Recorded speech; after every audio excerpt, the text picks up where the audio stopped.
Assalamualaikum warahmatullahi wabarakatuh. Kembali lagi dengan saya, Halimah. Di kesempatan kali ini kita akan membahas tentang virus. Etimologi virus. Kata virus berasal dari bahasa Latin yaitu virus yang berarti racun dan cairan berbahaya lainnya. Makna virus sebagai agen yang mengakibatkan penyakit infeksi. Pertama kali digunakan pada tahun 1728. Beberapa tokoh penting dalam penemuan virus. Adolf Edward Meyer yang lahir 9 Agustus 1843 sampai 25 Desember 1942. Beliau seorang ahli kimia agrikultur yang berasal dari Jerman yang penelitiannya pada penyakit mosaik tembakau memainkan peran penting dalam penemuan virus mosaik tembakau dan virus secara umum. Percobaan yang dilakukan oleh Meyer membuat ilmuwan Rusia bernama Dmitri Ivanovsky menjadi penasaran. Ia pun menyaring ekstrak daun tembakau dengan kertas saring dan filter Chamberlain. Martinus Beijering adalah seorang ahli mikrobiologi yang berkebangsaan Belanda pada tahun 1898 yang menunjukkan bahwa agen penginfeksi dari penyakit mosaik tembakau pada faktanya tidak dapat difiltrasi. Martinus Beijering merupakan orang pertama yang menggunakan istilah virus untuk mengindikasikan sifat non-bakterial dari penyakit mosaik tembakau.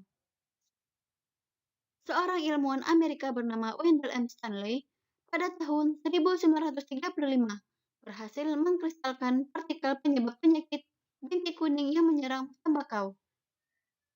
Partikel mikroskopis ini kemudian diberi nama tobacco mosaic virus atau TMV. Ciri umum virus. 1. Ukuran. Virus berukuran mikroskopis yaitu 25-300 mm. Dapat diamati dengan mikroskop elektron. Virus terkecil adalah poliovirus, sedangkan virus terbesar ialah TMV. 2. Sifat. Virus adalah parasit obligat intraseluler, yaitu hanya dapat hidup pada sel inang host yang hidup. Virus bersifat hidup dan bersifat mati.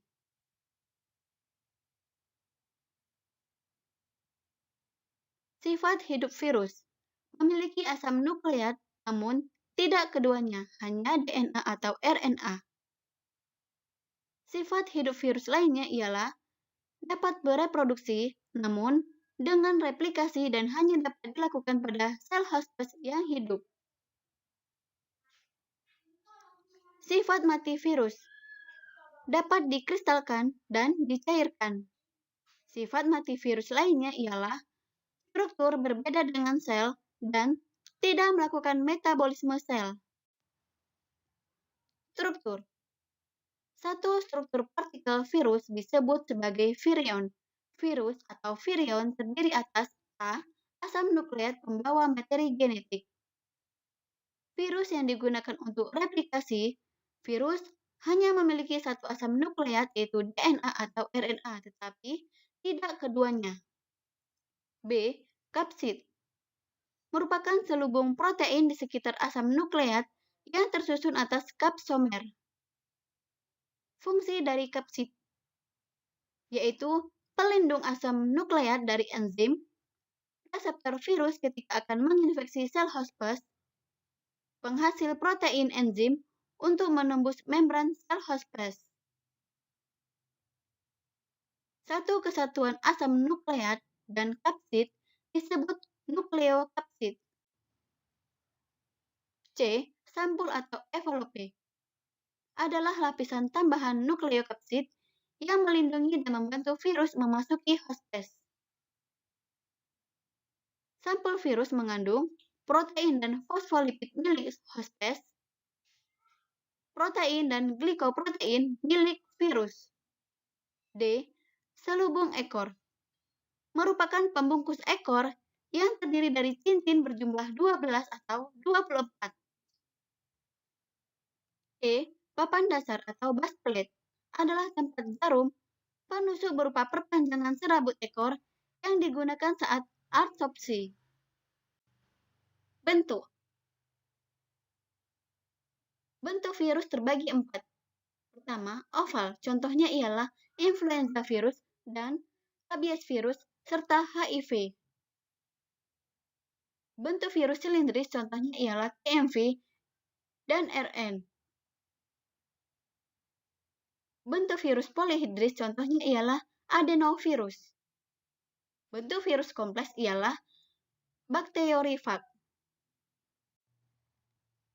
Klasifikasi dan contoh virus. Klasifikasi virus dibuat berdasarkan 4 macam klasifikasi, yaitu ketentuan ICTV, asam nukleat, sampul, dan habitatnya. Pertama, aturan ICTV ialah International Committee on Taxonomy of Viruses. Dalam klasifikasi virus terbagi 4, yaitu pertama, klasifikasi tidak mengikuti klasifikasi linias atau binomial nomenklatur. 2. Klasifikasi hanya terdiri dari 4 takson, yaitu ordo, famili, genus, dan spesies. 3.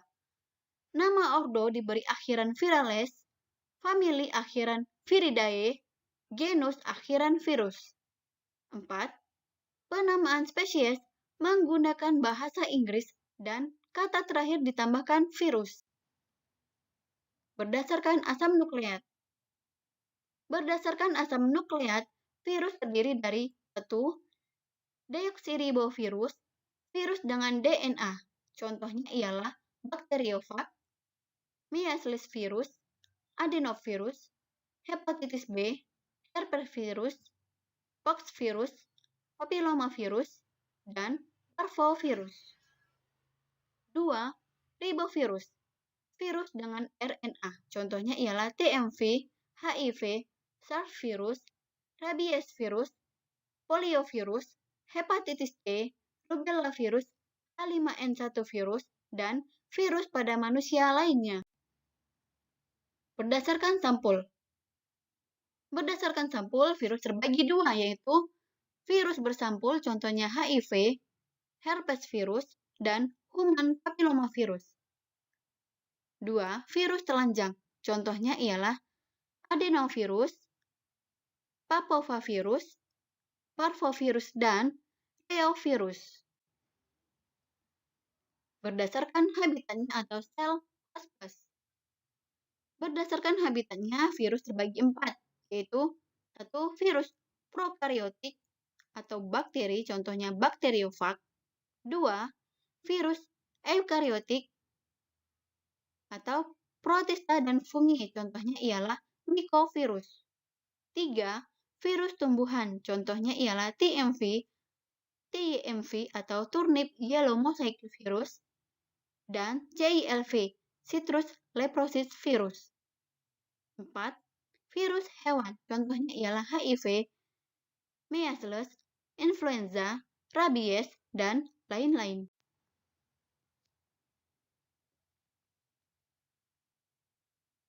Berdasarkan reproduksi virus terbagi 2, yaitu daur litik dan daur isogenik.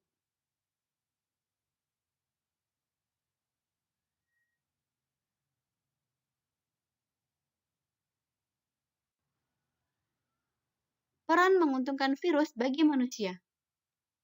Pertama, faktor rekayasa genetika. Virus dapat direkayasa dengan disisipi gen yang menguntungkan, sehingga virus dapat menjadi pembawa atau vektor. 2.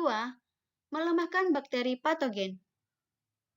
Bakteri yang disisipi virus akan membentuk profag yang bersifat tidak ganas, sehingga sifat patogen menjadi lemah. 3. Pembuatan vaksin. Vaksin adalah antigen virus yang telah lemah atau hilang patogenitasnya dan dapat merangsang ingatan imunologis dan pembentukan antibodi dan interferon tubuh secara alami.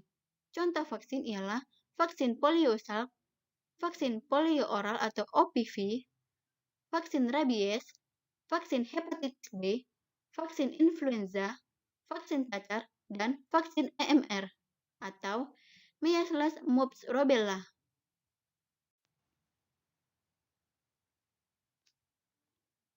Vaksin.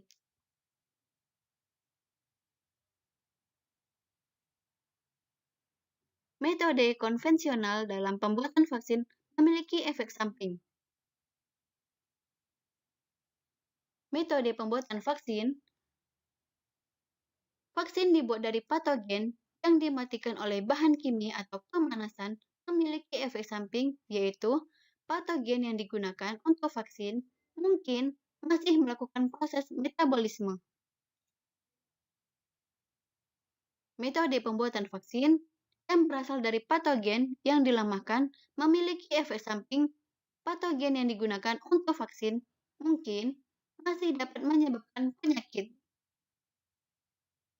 Metode pembuatan vaksin yang berasal dari senyawa patogenik mikroorganisme yang dibuat tidak aktif memiliki efek samping, menimbulkan alergi.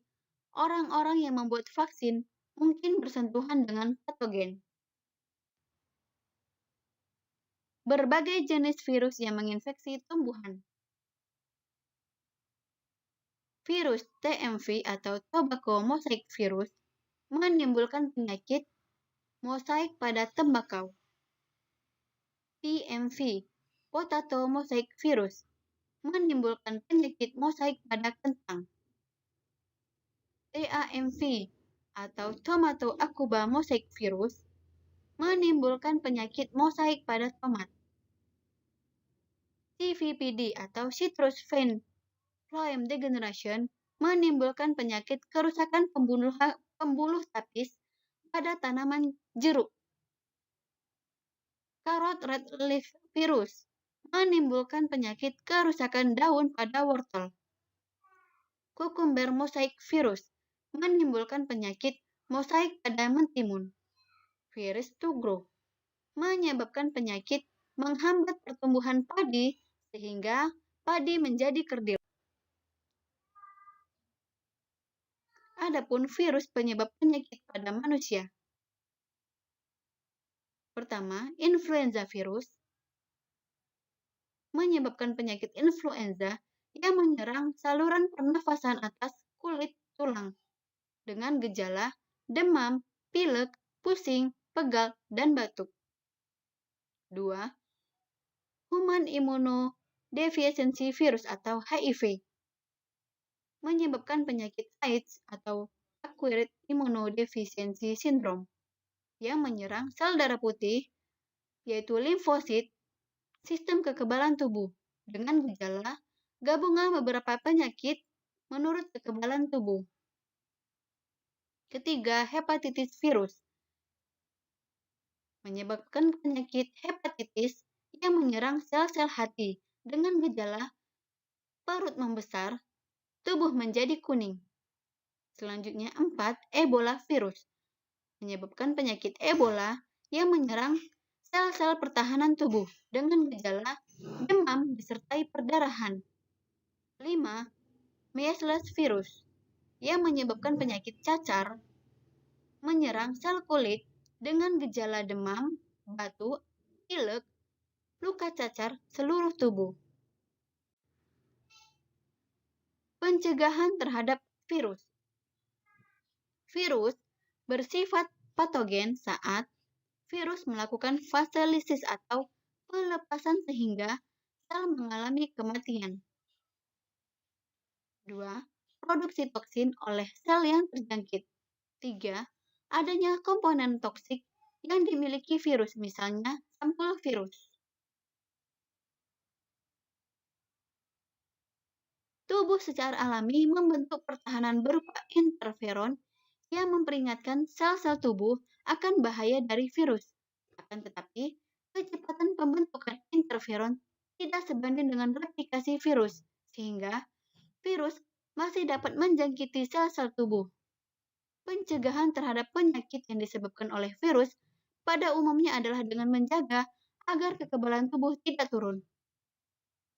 Pencegahan terhadap virus antara lain: 1. Memiliki gaya hidup dan pola makan baik. 2. Melakukan vaksinasi terhadap penyakit.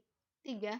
Tidak melakukan kontak cairan dengan orang ataupun hewan yang terjangkit virus, karena virus dapat disebarkan melalui cairan tubuh. Thanks for watching. Dan jangan lupa untuk like, comment, and subscribe. Dan jika kamu rasa video ini bermanfaat, silahkan kamu share ke teman-teman kamu. Assalamualaikum warahmatullahi wabarakatuh.